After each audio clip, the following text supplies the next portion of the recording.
ये चिप्स तो इतने अच्छे बनते हैं कि क्या ही बताऊँ।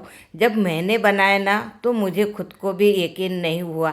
ये जो चिप्स है ना, ना हमारे आलू के हैं, ना सूजी के हैं, ना चावल के हैं, ना आटे के हैं। और इसे ना पकाना है, ना उबालना है, और ना ही इसे स्टीम देना है। बिल्कुल सिंपल तरीके से आज हम लोग बनाएंगे चिप्स, और पूरे एक जैसे एक डिजाइन में चिप्स बनकर तैयार होंगे। और खाने में तो इतने कुरकुरे, इतने खस्ते हैं कि मैं क्या ही बताऊँ। जब आप एक बार बनाएंगे ना तो आपको खुद को भी विश्वास नहीं होगा। तो चलिए बनाना चालू करते हैं। तो इसके लिए लिया है हमने पोहा।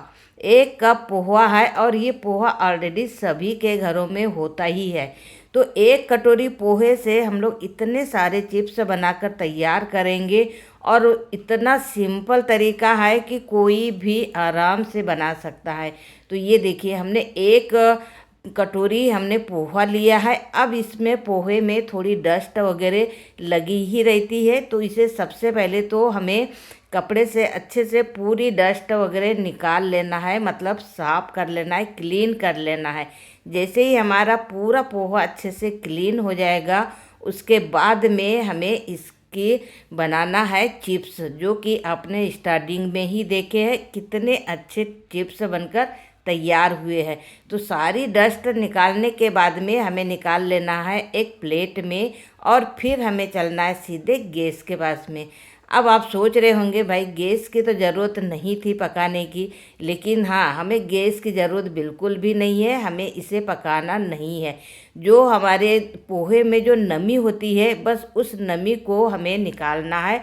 हल्का सा हमें इसे रोस्ट करना है। मान के चलिए, जैसे ही नमी निकल जाएगी इसे हम थोड़ा हल्का ठंडा होने देंगे, और उसके बाद में हमें मिक्सर जार में इसे डालकर महीन एकदम बारीक इसका पाउडर बनाकर हमें तैयार करना है। तो चलिए हम इसका पाउडर बनाकर तैयार कर लेते हैं। और तैयार देखिए, ये पाउडर हमारा एकदम आटे के जैसा हो गया है महीन। अब हमें क्या करना है, इसे ना चलनी से छान लेना है। वैसे कोई गुंजाइश नहीं है कि इसमें कुछ दाने होंगे या पोहा छोटा होगा, लेकिन फिर भी हमारी तसल्ली के लिए हमें इसे अच्छे से छान लेना है चलनी से। मेरे पास में बड़ी चलनी है, इसलिए थोड़ा हाथ से ही छान रही हूँ। अगर छोटी चलनी रहती तो आराम से जल्दी छन जाता। तो चलिए, पोहा छनकर हमारा रेडी हो गया है। अब हमें इसे थोड़ा बड़े गहरे बर्तन में डाल लेना है, इस तरीके के बाउल में या फिर कोई भी कटोरे में। डालने के बाद में इसमें हमें थोड़ा सा डाल देना है नमक स्वाद के लिए, और साथ में 2 से 3 चुटकी हमें डाल देना है खाने का सोडा। साथ में बहुत अच्छे टेस्टी दिखने के लिए हमें डालना है कलौंजी। फिर जो कटोरी से हमने पोहा लिया था, उसी कटोरी से हमें लेना है पानी, और पानी हमें गरम लेना है। और ये पानी ना पूरा खौलता पानी, जैसे जो उबलता है पानी ना, वही पानी लेना है। तो 1 कटोरी पानी तो पहले हमें पूरे पोहे के आटे में डाल देना है, और इसे फिर हमें मिक्स करना है। अब जो दूसरा कटोरी हमने पानी लिया है, उसे हमें थोड़ा थोड़ा करके डालते जाना है, क्योंकि ये जो पोहा होता है ना, इसमें जो हम लोग पानी डालते हैं तो बहुत जल्दी से ये टाइट हो जाता है। तो टाइट नहीं होना चाहिए। और ये ना पानी जब हम लोग डालेंगे तो बहुत ज़्यादा गीला भी नहीं होना चाहिए, लेकिन क्योंकि मतलब कुछ पोहा ऐसा रहता है कि बहुत जल्दी पानी उसमें सूख जाता है, और कुछ पोहा ऐसा रहता है कि पानी सोखता नहीं है। तो ये देखिए, ये पोहा ना बहुत ज़्यादा पानी सोख रहा है। मतलब जो दूसरा कटोरी हमने पानी लिया था, दूसरा कटोरी भी पूरा पानी इस पोहे में हमें डालना होगा, ऐसा अंदाज़ा मेरा लग रहा है। देखते हैं आगे कि पूरा पानी डलता है या नहीं। तो वाकई में ये पूरा पानी डल गया। मतलब 1 कटोरी पोहे में हमें 2 कटोरी खौलता हुआ पानी डालना है, और इसे अच्छे से चम्मच से मिक्स करना है। हाथ डालने की गलती कभी भी मत करना, क्योंकि गर्म है पानी। तो बस चम्मच से हमें मिक्स करना है और फिर हमें इसे आधे घंटे के लिए या फिर 1 घंटे के लिए हमें इसे ढककर रख देना है, ताकि जो पोहा हमने मिक्स किया है ये और अच्छे से सेट हो जाए और अच्छे से फूल जाए। तो चलिए इसे ढककर हम रख देते हैं और दूसरी तैयारी करते हैं, क्योंकि दूसरी तैयारी के लिए भी हमें थोड़ा समय लगेगा। लेकिन यहाँ पर मैंने दूसरी तैयारी तो नहीं किया, क्योंकि दूसरी तैयारी के लिए इसमें कोई गुंजाइश ही नहीं है। तो बस 30 मिनट लगभग मैंने इसे रखा और ये देखिए कितना टाइट हो गया है ना हमारा पोहा। 2 कटोरी पानी मिलाने के बाद में भी अब हमें क्या करना है, इसे ना हाथ से ही मिक्स करना है, क्योंकि ये चम्मच से मिक्सर नहीं होगा, क्योंकि ये बहुत टाइट हो गया है। तो बस इस तरीके से हमें हाथ से ही इसे मिक्स करना है, मतलब इसे सॉफ्ट करना है। लेकिन ऐसा लग रहा है कि जो चिप्स हम लोग बनाने वाले हैं उसके लिए हाथ से सॉफ्ट नहीं होगा। तो फिर हमें लेना है एक पन्नी, मतलब ऐसे पॉलीथीन थोड़ी सी टाइट वाली लेना है, मतलब कड़क, जो कि फटे ना। और ये देखिए पूरा खिला खिला पोहा हमारा दिख रहा है 2 कटोरी पानी डालने के बाद में भी। तो बस इस तरीके से हमें पूरे डो को अच्छे से सॉफ्ट कर लेना है। जितना आप सॉफ्ट करेंगे उतने अच्छे चिप्स बनकर आपके तैयार होंगे।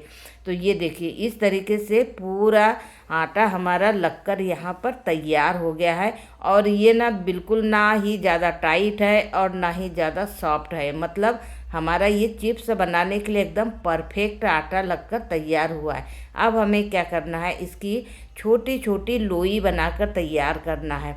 और ये ना बहुत सारी लोई बनाकर हमें बिल्कुल भी नहीं रखना है, बस 3 से 4-5 लोई ही बनाकर हमें तैयार करना है और इसे ढक देना है, क्योंकि जैसे जैसे हवा लगेगी पोहा हमारा वैसे वैसे टाइट होते जाएगा। इसलिए हमें ज़्यादा लोई बनाकर बिल्कुल भी नहीं रखना है कि भाई एक साथ में बना लो और फिर इकट्ठे बना लो, बिल्कुल भी ऐसा नहीं करना। हमें 3 से 4 लोई बनाकर रखना है। और फिर क्या करना है, हमें लेना है इस तरीके की आलू चिप्स वाली, जिससे हम लोग आलू वगैरह चिप्स वगैरह जो काटते हैं ना, और उसमें ये ऐसी धारी लगी रहती है, बस उस धारी से बनाना है हमें आज चिप्स। तो अब क्या करना है, इसके ऊपर ना एक पन्नी रख देना है और पन्नी के ऊपर हमने जो लोई बना कर रखी है उस लोई को रख देना है। और उसके बाद में फिर पन्नी को हमें पलटी कर देना है, मतलब नीचे ऊपर दोनों तरफ पन्नी लगा देना है। और इस तरीके से ना कटोरी से दबाते हुए चिप्स बनाकर हमें करना है तैयार। और ये देखिए कितना सुंदर चिप्स बनकर तैयार हुआ है। किसी को भी यकीन नहीं आएगा कि पोहे से इतने आसानी से बिना उबाले बिना स्टीम किए और कोई भी टेंशन नहीं है, इतने आसानी से फटाफट से जल्दी से हमारे चिप्स बनकर तैयार हो जाते हैं। इस चिप्स के आगे तो जो हमारे आलू के जो चिप्स हम लोग बनाते हैं ना, या फिर चावल आटे के चिप्स बनाते हैं, वो भी सारे फीके पड़ जाएंगे। और बनाना तो बहुत ही आसान है। और ये देखिए मैंने 1 कटोरी पोहे से इतने सारे चिप्स बनाकर तैयार किए हैं कि आप खुद भी विश्वास नहीं कर पाएंगे। वैसे ऑलरेडी मेरे आलू के चिप्स बन चुके हैं, लेकिन सोचा ये चिप्स तो बनाना बनता ही है। और ये देखिए कितने अच्छे डिजाइन वाले एक जैसे एक साइज में हमारे चिप्स बनकर तैयार हुए हैं। तो दोस्तों वाकई में बहुत ही सुंदर दिख रहे हैं, देखने में ही इतने सुंदर लग रहे हैं, तो बनने के बाद में मतलब सूखने के बाद में जब हम तलेंगे तो कितने बेस्ट बनकर आएंगे। तो चलिए ये सारे चिप्स मैंने यहाँ पर बनाकर तैयार कर लिए है। और ये ना आप आराम से पंखे में भी सुखा सकते हैं, लेकिन अगर स्टोर करना है तो बिना धूप दिखाए स्टोर बिल्कुल भी मत कीजिए। तो यहाँ मैंने धूप में ही डाल दिए थे, क्योंकि मुझे आज की रेसिपी कंप्लीट करना था। तो बस मैंने 1 घंटे के बाद में फिर इधर ऊपर आ गई और इसे पलटी कर दिया। अल्टी पलटी करते हुए हमने आज के पूरे चिप्स सुखाकर रेडी कर लिए हैं। चलिए हमारे चिप्स तो एकदम बनकर हो गए हैं तैयार। अब हम करते हैं इसे थोड़ा फ्राई। अब फ्राई करने के बाद में ही पता चलेगा कि हमारे चिप्स कैसे बने हैं। वाह, देखिए कितने अच्छे चिप्स हमारे फूल कर तैयार हुए हैं। लेकिन अभी ना फिलहाल उतने ज़्यादा नहीं फूल रहे हैं, क्योंकि अभी ना उतने सूखे नहीं है, मतलब इन्हें और हमें धूप दिखाना है। लेकिन हाँ, फिर भी बहुत अच्छी, इतने कुरकुरे और क्रंची बने हैं कि वाकई में एकदम जैसे ही हम लोग हाथ में लेते हैं ना, एकदम सॉफ्ट बनकर तैयार हुए हैं। तो आप लोगों को मेरी ये रेसिपी कैसी लगी कमेंट करके ज़रूर बताइए। और हाँ, अच्छी लगी हो तो अपने दोस्तों को शेयर करना बिल्कुल भी मत भूलिए। और एक बार इस रेसिपी को ज़रूर ट्राई करिए, क्योंकि बिना टेंशन के, बिना पकाए, बिना गैस जलाए, मतलब कुछ भी मेहनत नहीं है और इतने आसानी से जल्दी बनकर तैयार हो जाते हैं। तो चलिए मिलते हैं फिर नेक्स्ट रेसिपी के साथ में। Thank you, bye bye.